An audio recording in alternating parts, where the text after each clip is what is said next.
نہیں ہیں جس درجہ ابتر حالات اسلام کی تاریخ کے اس دور اول میں تھے۔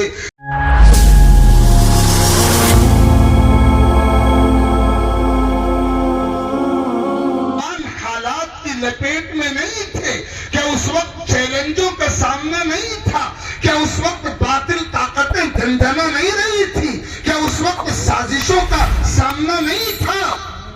آپ اگر جائزہ لیں گے تو آپ کی آنکھیں کھلی کی کھلی رہ جائیں گی۔ قرآن مجید کی یہ آیات جس وقت نازل ہوئی تھی وہ دور تھا جب مسلمان مغلوبیت کے عالم میں تھے، مظلومیت کے عالم میں تھے، تعداد بھی کم تھی، وسائل بھی نہ ہونے کے برابر تھے، اور بیرونی اور اندرونی سازشوں کا ایسا جال تھا،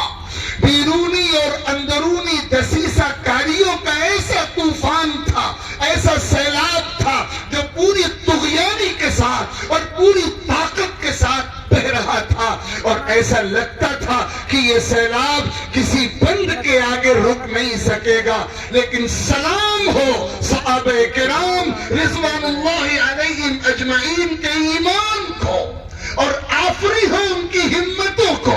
اور سلام ہو ان کے حوصلوں کو، اور سلام ہو ان کے جذبے کو، اور سلام ہو اس تربیت کو جو تربیت نبی اقدس صلی اللہ علیہ وسلم کے ذریعے ان صحابہ کی ہو رہی تھی۔ انہوں نے حالات کو دیکھ کر اپنے ماتھے پر شکن لائے بغیر، اپنی تعداد کی کمی کو خاطر میں لائے بغیر، اپنی بے اسبابی اور وسائل سے محرومی کی طرف دیکھے بغیر پورے حوصلے کے ساتھ، پوری ہمت کے ساتھ، پوری عزیمت کے ساتھ اپنے آپ کو میدان میں کھڑا کیا۔ جو مشن تھا اس کو لے کر کھڑے رہے، حالات کیسے ہی آئے ان کی استقامت کے پیروں میں ڈگمگاہٹ نہیں پیدا ہوئی، کوئی کمپرومائز نہیں کیا، کوئی مفاہمت نہیں کی، کوئی سمجھوتا نہیں کیا، اپنے مشن پر اڑے رہے اور ڈٹے رہے اور جمے رہے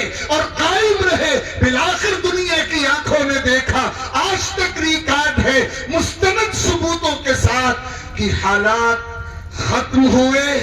اور صورتحال تبدیل ہوئی اور کامیابی نے ان کے قدم چومے۔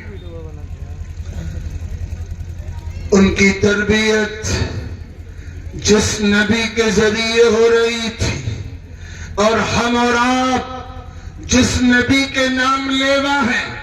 اس نبی کا کردار استقامت اور ثابت قدمی کا کردار ہے۔ کتنے خطرناک حالات آئے، جسمانی، دماغی، نفسیاتی، معاشرتی، معاشی، ہر محاذ پر ٹارچر کیا گیا۔ آج اس امت کو ٹارچر کیا جا رہا ہے، لیکن شاید حالات اس درجہ ابتر نہیں ہیں جس درجہ ابتر حالات اسلام کی تاریخ کے اس دور اول میں تھے، جس کو آپ ابتدائی مرحلے میں مکی زندگی اور دوسرے مرحلے میں مدنی زندگی کا نام دیتے ہیں۔